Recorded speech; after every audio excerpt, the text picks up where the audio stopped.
नमस्कार, मी प्राची घाणेकर. महाराष्ट्र एक पाऊल पुढे या कार्यक्रमात आपलं सर्वांचं मनापासून स्वागत.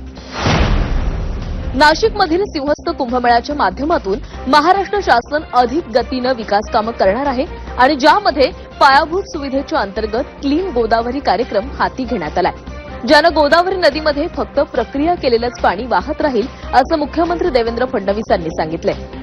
विकास भी और विरासत भी या मोदींनी दिलेल्या मंत्राचं 2027ला होणारा सिंहस्थ कुंभमेळा प्रतीक आहे असंही फडणवीस यांनी म्हटलंय.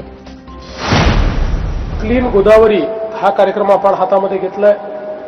गोदावरीमध्ये जाणारं पाणी हे ट्रीटेडच गेलं पाहिजे, एफ्लुएंट किंवा सिवेज त्याच्यामध्ये जाऊ नये या दृष्टीनं क्लीन गोदावरीचा आपला कार्यक्रम आहे. मुख्यमंत्री देवेंद्र फडणवीस यांनी ऑरेंज गेट ते मरीन ड्राईव्ह शहरी भुयारी मार्ग प्रकल्पासाठी टनेल बोरिंग मशीनचा शुभारंभ केला. यावेळी उपमुख्यमंत्री एकनाथ शिंदे हे देखील उपस्थित होते. हा भुयारी मार्ग म्हणजे स्मार्ट मुंबईच्या दिशेनं आणखीन एक मोठी झेप म्हणावी लागेल. ईस्टर्न फ्रीवेवरून दक्षिण मुंबईकडे जाण्यासाठी नागरिकांना मोठा फेरा मारावा लागत होता आणि मोठ्या वाहतूक कोंडीचा सामना करावा लागत होता. नवी मुंबई आंतरराष्ट्रीय विमानतळाकडे जाणाऱ्या दक्षिण मुंबई आणि पश्चिम उपनगरातील नागरिकांच्याही प्रवासात मोठी अडचण येत होती. या पार्श्वभूमीवर ऑरेंज गेट मरीन ड्राईव्ह बोगद्याचा निर्णय हा मुंबईच्या भविष्यासाठी एक महत्त्वाचा टप्पा आहे असं मुख्यमंत्री फडणवीस यांनी म्हटलंय. या प्रकल्पाची मुख्य वैशिष्ट्ये पाहूया. या बोगद्याची एकूण लांबी 9.96 किलोमीटर आहे. यामधील मार्गिकांची लांबी ही 3 ते 3.5 किलोमीटर पर्यंत आहे. एकूण 700 मालमत्तांखालून हे टनेल जातं, ज्यामध्ये 100 वर्षांहून जुन्या वारसा इमारतींचाही समावेश आहे. पश्चिम व मध्य रेल्वे मार्गाखालून आणि मेट्रो लाईन 3च्या 50 मीटर खालून हा बोगद्याचा मार्ग जातो. स्मार्ट आयटीएस मोबिलिटी तंत्रज्ञानासह अत्याधुनिक सुविधा या प्रकल्पामध्ये आहे. सुरक्षिततेसाठी स्वतंत्र आपत्कालीन मार्गिकाही या ठिकाणी तयार करण्यात आलेली आहे. आता या प्रकल्पाचा नेमका लाभ काय होणार आहे ते देखील पाहूया.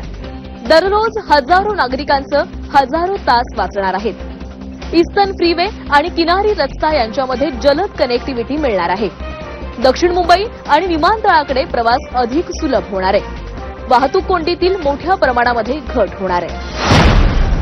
क्रीडा विभागातर्फे प्रोजेक्ट महादेवच्या राज्यस्तरीय स्काउटिंग अंतिम फेरीचं उद्घाटन मुंबईमध्ये पार पडलं.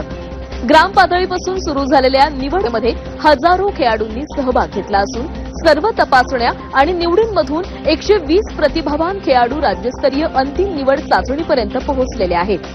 प्रोजेक्ट महादेव अंतर्गत महाराष्ट्रातील सर्वोत्तम 30 मुलं आणि 30 मुली अशा एकूण 60 फुटबॉल खेळाडूंची अंतिम निवड केली जाणार आहे. या तरुण खेळाडूंना 14 डिसेंबर रोजी जगप्रसिद्ध फुटबॉलपटू लिओनेल मेसी यांच्या फुटबॉल क्लिनिकमध्ये सहभागी होण्याची संधी मिळणार आहे. तसंच अंतिम निवड झालेल्या 60 खेळाडूंना महाराष्ट्र सरकारतर्फे 5 वर्षांची विशेष शिष्यवृत्ती देखील दिली जाईल. संतश्रेष्ठ श्री ज्ञानेश्वर महाराज यांच्या 750व्या जयंती वर्षानिमित्त राज्यभरात विविध सांस्कृतिक कार्यक्रमांचं आयोजन सांस्कृतिक कार्य विभागामार्फत करण्यात येणार आहे. यामध्ये तालुकास्तरीय कार्यक्रम, मोगरा फुलला हा जिल्हास्तरीय कार्यक्रम, नाट्य विद्वत्त परिषद, विमोचन कार्यक्रम, नाणे व टपाल तिकीट इत्यादी कार्यक्रमांचं आयोजन करण्यात येणार आहे. महाराष्ट्र विधिमंडळाचं हिवाळी अधिवेशन 8 ते 14 डिसेंबर या कालावधीमध्ये नागपूरमध्ये होणार आहे. तसंच भारताच्या संविधानाची गौरवशाली अमृत महोत्सवी वाटचाल या ऐतिहासिक पर्वानिमित्त दिनांक 26 मार्च 2025 रोजी विधानसभेमध्ये भारताच्या संविधानाची गौरवशाली अमृत महोत्सवी वाटचाल या विषयावर सभागृहात चर्चा झाली होती. यावेळी झालेल्या चर्चेला उत्तर देताना मुख्यमंत्री देवेंद्र फडणवीस यांनी केलेल्या भाषणाचं पुस्तक स्वरूपातील संकलन महाराष्ट्र विधिमंडळ वि.स. पांगे संसदीय प्रशिक्षण केंद्राच्या पुढाकारातून करण्यात आलं आहे.